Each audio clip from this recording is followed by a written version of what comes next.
What is up guys, JayFerGaming here, welcome to more F1XL highlights. This is Season 8, Round 16, the American Grand Prix.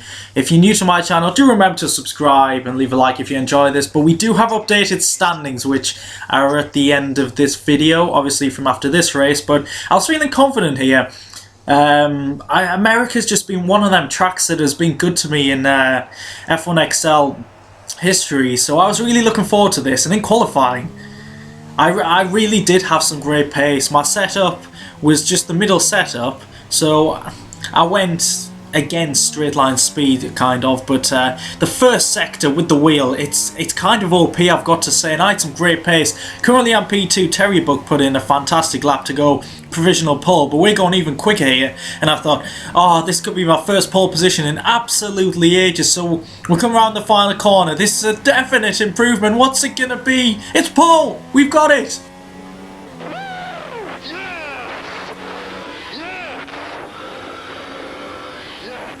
Thank you guys.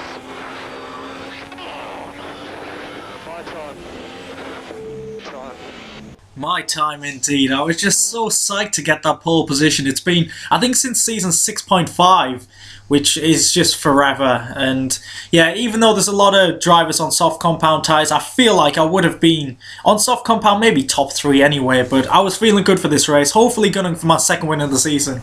I haven't won since the second race of the season. Again, it feels like forever, but it's been the consistency, finished every race so far this season. Let's see if we can continue here.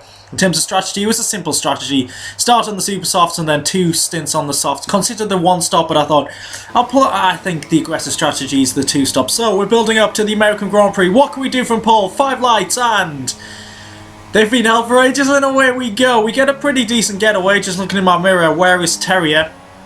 Because he isn't a guy I've raced against, I don't think, at all before. I don't recognise his name, but from the start, it's a solid start.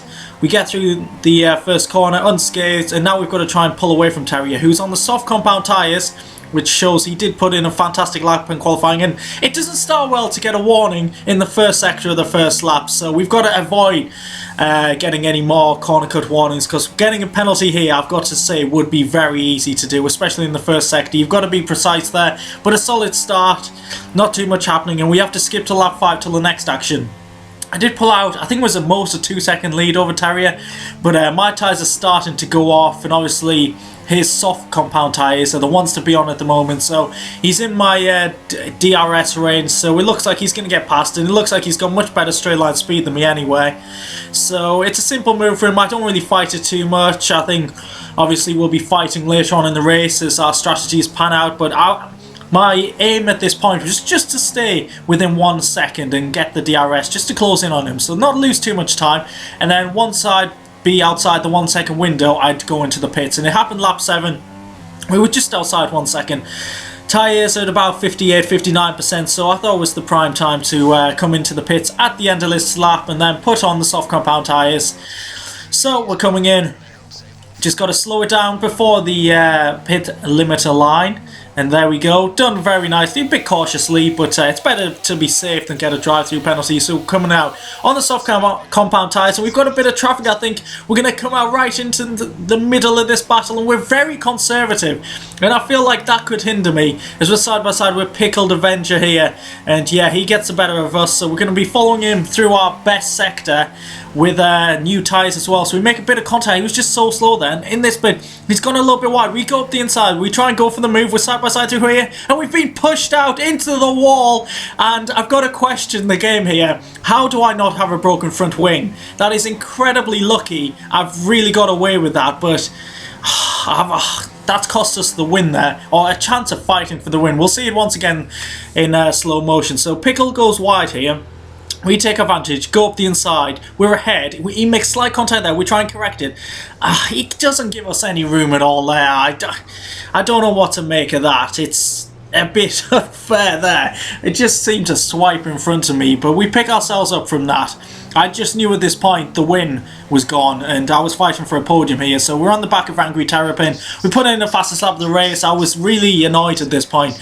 the shot at the win had probably gone. So I just wanted to get past these guys as quick as possible without doing anything stupid, of course.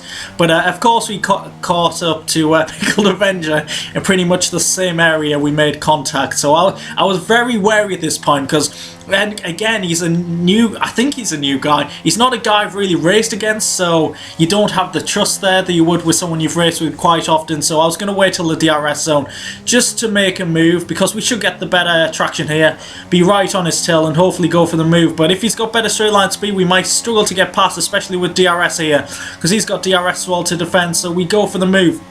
I've got the inside line into the braking zone, but he's got quite a bit of pace here. So we're going to try and outbrake him, but we've got to find Moo ahead of us. Oh, I slowed it down just enough. We made slight contact, luckily not to spin out. I'm just glad I slowed the car down enough, because there was a point there I knew I was going to make contact, and I just had to make it the slightest contact possible. And luckily there's no damage for myself or Moo, but we get onto the back of him by the end of the lap.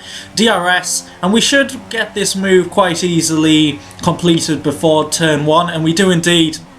So we're up to P6, we are fighting back, but I think we've lost the opportunity of getting ahead of Terrier, which would have been important for our strategy. As we can see, he is coming out the pits ahead of us on the super soft compound tyres. So yeah, I don't think we can challenge him now, because he'll put in a good stint now. We did lose, what, 5-6 seconds from that incident, so we would have been ahead of him. He would have had to overtake us, and in the final stint we could have been on the same compound tyres. So yeah, we're going to lose out to him. It looks like we're fighting possibly Pingers, maybe not. He's on the medium compound tyres behind us, and it looks like he's going for one stop, so he could be quite far ahead of us as well. We'll have to see how that pans out. We're on the back of Bonta, who I don't think has pit yet. He's taken those tyres 14 laps, which is a pretty good effort.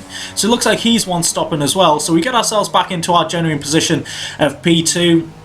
But you can see Terry's just pulling out the gap now, and yeah, there's no way we're going to be catching back up to him. So we'll have to see how we do compared to Pingers, who is our main championship rival at the moment.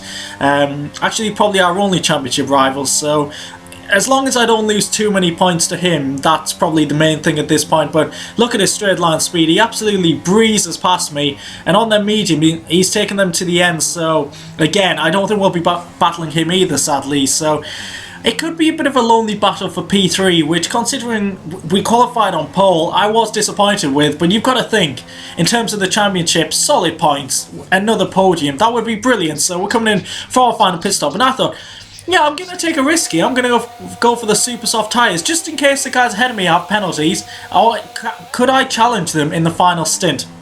We actually come out in P5. There's Fruit Loops once again, trying to sabotage my race highlights. He actually does just race to get in these highlights, and look at him defending. There's no need to defend here. He just wanted to be the main star of the whole race, but we go for it here. We get so much better traction that we nearly run into the back of Fruit Loops, but we should get the move done here, DRS, and we should get ourselves up into P4. We need to watch out for Splazer ahead, because I don't think he's going to pit again either. I think he's going for one stop as well, so we just need to make sure we beat him.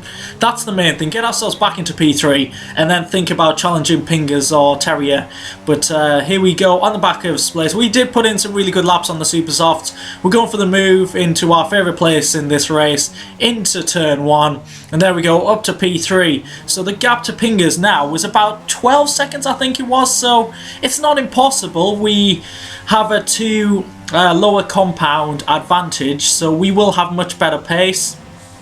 But obviously that won't last for so long. And yeah, I was just thinking in terms of penalties, he might have a penalty. He might have 2 penalties. It's so easy to corner cut here.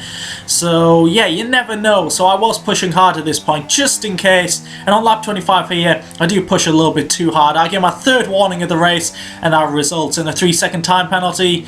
And that meant I had to think about behind as well, because Splazer wasn't that far behind. So we need to build a gap to him, but not to push too hard. I was kind of settling for P3 now. So Terrier wins his first race in League 2. Congratulations to him. He's definitely going to be a challenger for race wins in the future as well. Pingers will get P2 and will come through the final corner. We could have challenged for the win, I said that before, but it's another solid podium, 15 points, and we finished the race. Once again, our streak continues, 16 race finishes in a row.